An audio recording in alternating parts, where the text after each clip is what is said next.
एक बार हम सब लोग जोरदार जयकारे के साथ भारत माता की, भारत माता की। सबसे पहले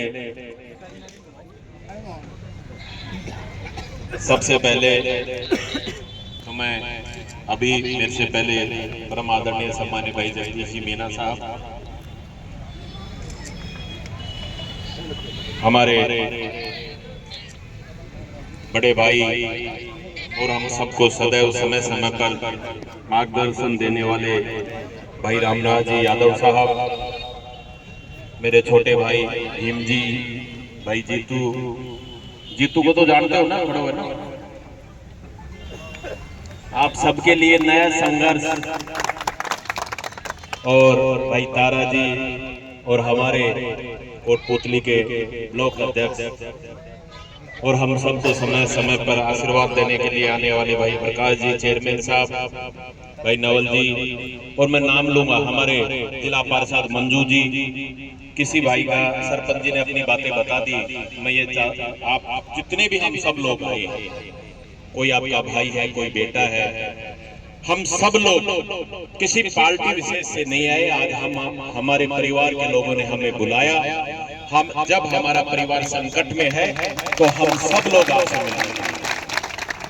अभी मूल रूप से जो बातें वो तो कलेक्टर साहब के पास, वैसे तो आज हमारा सौभाग्य है कि जगदीश जी, रामनिवास जी, प्रकाश जी, इन सब का हमें सानिध्य प्राप्त होगा जब कलेक्टर साहब से बात करेंगे, जब उनको पुलिस प्रशासन के द्वारा ही हम सबको खदेड़ना है वहां से, तो मैं समझता हूँ कि उससे अच्छी जगह हमारे लिए कोई हो नहीं सकती। हम सबको भाई यहाँ बैठे हुए अभी अपने काफी राधे श्याम जी, क्योंकि मुझे बड़ी पीड़ा हुई जब फोन आया सरपंच साहब का कि हमारे धरने का जो वहां पर लगा हुआ था टेंट, उसको उखाड़ कर ले गए। मैं समझता हूँ इससे बुरी घटना इस कोटपुतली में कभी हो नहीं सकती, और इससे शर्म की बात कभी हो नहीं सकती। मैं तो आज खास तौर से आप लोगों से एक ही बात करना चाहता हूं, कोई राजनीतिक बात नहीं करूंगा और न कोई राजनीतिक मंच है। मैं तो सिर्फ एक बात करना चाहता हूं आप सबसे, जो मेरी मातृशक्ति है विराजमान। हम लोग जीते किस लिए जीते कि हमारे बच्चे पढ़े लिखे आगे बढ़े, इस देश की सेवा करें। आज आवश्यकता फिर से अगर हमें आवश्यकता पड़ गई, पुलिस प्रशासन ये समझने लग गया कि यहाँ के किसान, यहाँ का मजदूर, यहाँ का नौजवान लड़ना भूल गया है, तो मैं तो सबसे पहले अपनी मातृशक्ति से निवेदन करना चाहूंगा कि याद करो उस समय को जब इसी मातृशक्ति ने इस राजस्थान को बचाने के लिए अपने पुत्र तक का बलिदान दे दिया। आज फिर से हम सबको लड़ने की आवश्यकता। और सबसे बड़ी बात, अभी सरपंच जी बार बार कहते हैं केस के लिए, सरपंच जी थारी साथ मारो नाम जोड़वा दे, और जितने केस में जाओगा मैं गारंटी दे सकता थारे साथ दिन आकरण में बैठ जाएंगे कल्ले बंद जितना।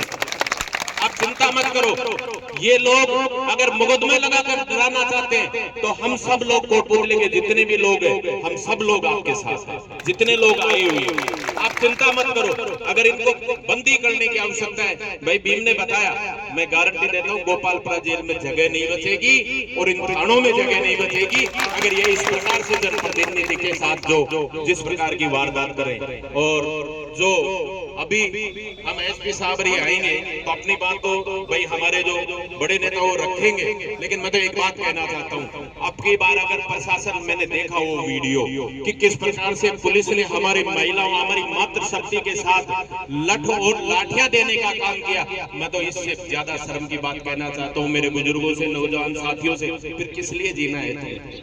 जब तुम अपनी मातृशक्ति की रक्षा नहीं कर सकते, अपनी मातृभूमि की रक्षा नहीं कर सकते, फिर जीकर क्या करोगे? इससे अच्छा तो मर जाना ही है, क्योंकि हमें अब डरने की आवश्यकता नहीं, हम लड़ेंगे। और मैं तो पहले भी कहा था, अभी आपके यहाँ ये धरना चल रहा है, कम से कम 8-10 दफा मैंने कहा था मेरा गाँव है, मैं ये बात नहीं करता कौन सा क्या है, लेकिन मैं ये विश्वास दिलाना चाहता हूँ खास तौर से मेरी मातृशक्ति को, मेरे नौजवान साथियों को कि रामस्वरूप कसाना आपका बेटा है, आपका भाई है, और जब भी आप लोग बुलाओगे हम लोग चलकर आएंगे और ये विश्वास दिलाता हूं कि पहली लाठी अगर प्रशासन की पड़ेगी तो मेरी बहनों पर नहीं, मेरी माताओं पर नहीं, मेरे नौजवान साथियों पर नहीं, पहला सीना राम स्वरूप कसाना का होगा, ये विश्वास दिलाना।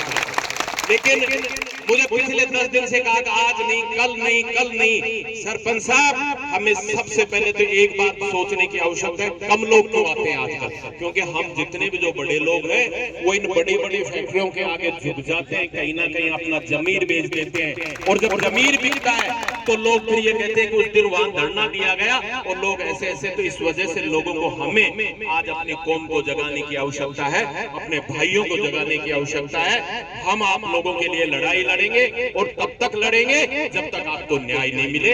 इस बात का हम लोग आपको विश्वास दिलाते हैं। सबसे बड़ी बात, भाई सुगंध जी भी यहाँ पहुंच चुके हैं। मैं तो आप सभी को एक ही बात कहना चाहता हूँ साथियों, आप लोग, मैं देख रहा था वीडियो में जब पुलिस चल रही थी आप लोग भाग रहे थे, ऐसा मत।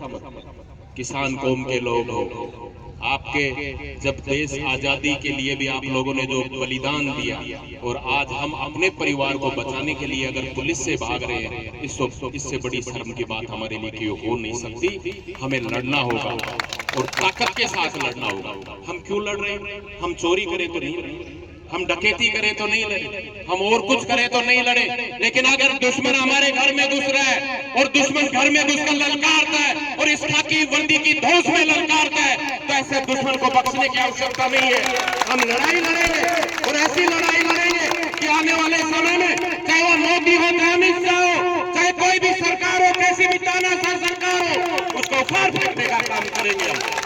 क्योंकि हम अपनी लड़ाई लड़ने के लिए तैयार हैं। हम किसी के बहकावे में नहीं आना। लेकिन जब बात अपनों की हो, बात अपने लहू, चाहे कोई भी हो सकता है हमारी जाति अलग हो, लेकिन लहू हमारा एक है, हमारी माता एक है, कोटपुतली की धरती। और जब हम लोग बाहर जाकर ये कहते हैं हम कोटपुतली के, तो हम ये नहीं कहते कि मैं अजीतपुरा का हूँ, मैं पुतली का हूँ, मैं कल्याणपुरा का हूँ, मैं सुंदरपुरा का हूँ। हम सब एक जगह के हैं। और जब लोग वहाँ, मैं कल गया चित्तौड़ भी, तो लोग कह रहे थे जगदीश जी कि आपके वहाँ महिलाओं पर पुलिस ने कैसे लाठियां बरसाई, तो हमारा सर यूं नहीं उठा, शर्म से झुक गया कि मेरे वो भाई, जब मेरी मातृशक्ति पर लाठियां चल रही थी और पुलिस से पीछे हो गए, इससे बड़े शर्म की बात नहीं। हमें लड़ना होगा और मुकाबले के साथ लड़ना होगा, चाहे अंग्रेज आए हो, चाहे और बहुत सी शक्तियां आई, लेकिन हमने सदैव लड़ाई लड़ी है। और आज भी बिना किसी पार्टी के जो भी व्यक्ति आपको अपना भाई मानता है, मैं समझता हूँ कि वो कूचोता में आएगा और आपके लिए संघर्ष करेगा।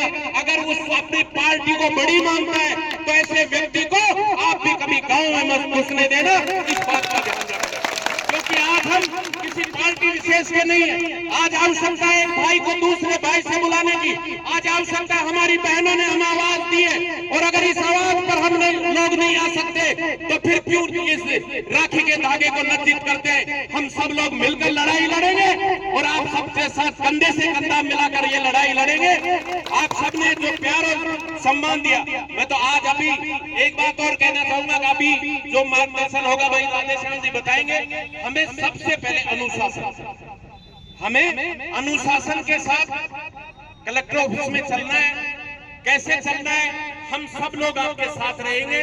और रही बात, खड़ो एक मुंडन मन करा सुनाओ, मैं आपको विश्वास दिलाता हूँ जल्दी जी जब भी बुलाएंगे ना, भाई 20 मिनट आध घंटा तो गारंटी दो, मेरे को एड्रेस पूछूंगा, लेकिन मैं आपको विश्वास दिलाता हूँ जब भी आप फोन करोगे उसके आध घंटे के अंदर अंदर मैं आपके पास पहुंच जाऊंगा। और लड़ाई लड़ेंगे। मैं ये नहीं कहता कि मैं अकेला जाता हूँ पूरी पुलिस को हटा दे, लेकिन ये गारंटी है सरपंच साहब की गांव की किसी भी महिला पर, किसी भी नौजवान पर पहले अगर लाठी चलेगी तो मेरे ऊपर चलेगी। इस बात का आपको विश्वास है। आपके लिए संघर्ष करेंगे, मिलजुल कर करेंगे। और जो भाई नहीं आ रहे उनको भी बुलाएंगे, और जो जयचंद बन चुके हैं ना उनको अब समझाने की भी आवश्यकता है कि जयचंद बनकर हमने क्या खोया, क्या पाया। फिर आवश्यकता है हमें अपनों के बीच में ही आना है। आप सबको मेरी ओर से बहुत बहुत धन्यवाद।